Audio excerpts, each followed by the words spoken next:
Hello guys, কেমন আছেন সবাই? সবাইকে স্বাগত জানাচ্ছি। গত ভিডিওতে আমরা দেখেছিলাম জার্মানিজ ব্র্যান্ডের super bike BMW S1000 RR বাইকটি সম্পর্কে। এই ভিডিওতে আমরা দেখব আফগানিস্তানে তৈরিকৃত সর্বপ্রথম সুপার কার মাদা 09 কারটি সম্পর্কে। কারটি দেখার আগে আফগানিস্তান দেশটি সম্পর্কে বেসিক কিছু ধারণা নিব। আফগানিস্তান দক্ষিণ এশিয়ায় অবস্থিত একটি রাষ্ট্র। আফগানিস্তান একটি মুসলিম প্রধান দেশ, তবে এই দেশটিতে একসময় হিন্দু, বৌদ্ধ, খ্রিস্টানরা বসবাস করত। তো যাই হোক, আফগানিস্তান নামটি আসছে সংস্কৃত শুধু উপগান স্থান থেকে। এর মানে হচ্ছে জাতি উপজাতিদের বাসস্থান। কুসুম এবং কিরা নামে দুই হিন্দু রাজা মিলে পুরো আফগানিস্তান শাসন করত 1747 সাল থেকে 1921 সাল পর্যন্ত। পুরো আফগানিস্তান জুড়ে তারা শাসন করত। 1921 সালে আফ্রিকার যুদ্ধের পরে আফগানিস্তান আমেরিকার সাথে স্বাধীনতা লাভ করে। আমরা সবাই জানি আফগানিস্তান একটি যুদ্ধবিধ্বস্ত এবং এটি একটি গরিব দেশ। এটি হচ্ছে পৃথিবীর অন্যতম সেরা খনিজ সম্পদশালী দেশ। পৃথিবীর সবচেয়ে বেশি লিথিয়ামের মজুদ রয়েছে এই দেশে। এছাড়াও আফগানিস্তানে রয়েছে অত্যন্ত দুর্লভ প্রাকৃতিক সম্পদ। এছাড়াও এই দেশটিতে বিশ্বের সবচেয়ে বৃহত্তম আফিম উৎপাদনের দেশ ছিল এটি। আফগানিস্তান দেশটিতে 2017 সাল পর্যন্ত দেশটিতে প্রায় 43% আফিম উৎপাদন করেছে। তো যাই হোক, বিশেষ করে ইসলামের উদ্দেশ্য এমন সকল উপস্থাপনা রয়েছে যেটা আপনার জন্য সর্বপ্রথম ধারণা হতে পারে। এই সকল নামগুলোর মধ্যে সবার উপরে রয়েছে বুলু মস্ক। ইসলামিক ঐতিহ্যের অন্যতম সেরা ইতিহাস হচ্ছে বুলু মস্ক। এরপরে রয়েছে হারকান্দা এবং সবচেয়ে সুন্দর জায়গাটি হচ্ছে মস্ক অব দ্য স্টেক লক। মুঘল সম্রাট আহমেদ শাহ দুরানের আফগানিস্তানের রাজধানী তিনি খুব সুন্দরভাবে সাজিয়েছিলেন হারকান্দা শহর। তো যাই হোক, 2021 সালে 15ই আগস্ট আফগানিস্তানের ক্ষমতা দখল করে নেন তালেবান। আফগানিস্তানের সরকার আশরাফ গনি দেশটি ছেড়ে চলে যান।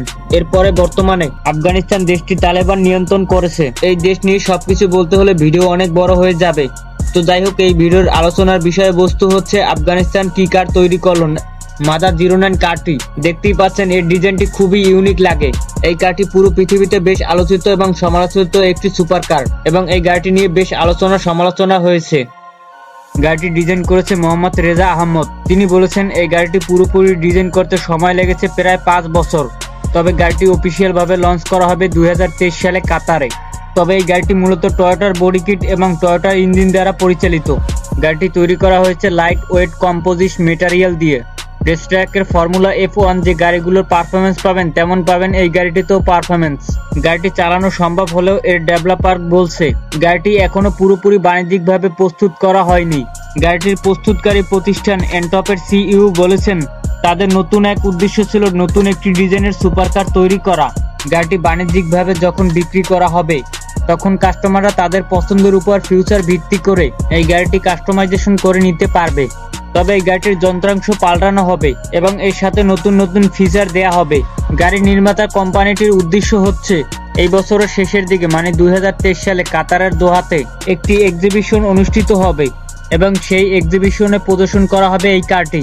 তো যাই হোক, এই গাড়িটির ইঞ্জিন হিসেবে আপনি পাচ্ছেন 3.7 লিটার V6 ইঞ্জিন এবং ইঞ্জিনটি 273 হর্স পাওয়ার উৎপন্ন করতে পারে। এর সাথে এই গাড়িটি ইকোনমিক লিটারে মোটে 15 কিলোমিটার মতো মাইলেজ দিতে পারে এবং এই গাড়িটির সর্বোচ্চ top speed 210 kilometre per hour. গাড়িটির দামের ব্যাপারে কথা বলেনি এর নির্মাতা প্রতিষ্ঠান কোম্পানিটি। তো যাই হোক, আফগানিস্তান বিগত 44 বছর ধরে রাজনৈতিকভাবে ভুগছে এবং এর সাথে গত 44 বছর ধরেও তাদের অর্থনৈতিক অবস্থা মন্দ যাচ্ছে। দেশটিতে অটোমোবাইল শিল্পে এখন পর্যন্ত কোনো কিছু করতে পারেনি। তবে এই গাড়িটি তৈরি করার মাধ্যমে আফগানিস্তানের সরকার তালেবান পুরো পৃথিবীর দৃষ্টি আকর্ষণ করতে চাইছে। তবে অনেকেই মাদানান কারটিকে সুপার কার বলেন এবং অনেকেই স্পোর্টস কার বলেন। আফগানিস্তানের সরকার তালেবানের দ্বারা যে এই কারটি আফগানিস্তানের মর্যাদা বাড়াবে এবং পুরো দুনিয়াতে ব্যাপক সাড়া ফেলবে। যদিও গাড়িটির যন্ত্রাংশ তাদের নিজেদের তৈরি না, কিন্তু একটি যুদ্ধবিধ্বস্ত দেশের ইঞ্জিনিয়াররা এমন একটি গাড়ির মডেল তৈরি করতে পেরেছে, সেটা আসলেই প্রশংসার যোগ্য। তো ভালো থাকবেন, সুস্থ থাকবেন এবং আমাদের চ্যানেলে নতুন হলে চ্যানেলটি সাবস্ক্রাইব করবেন। টেক কেয়ার, আল্লাহ হাফেজ।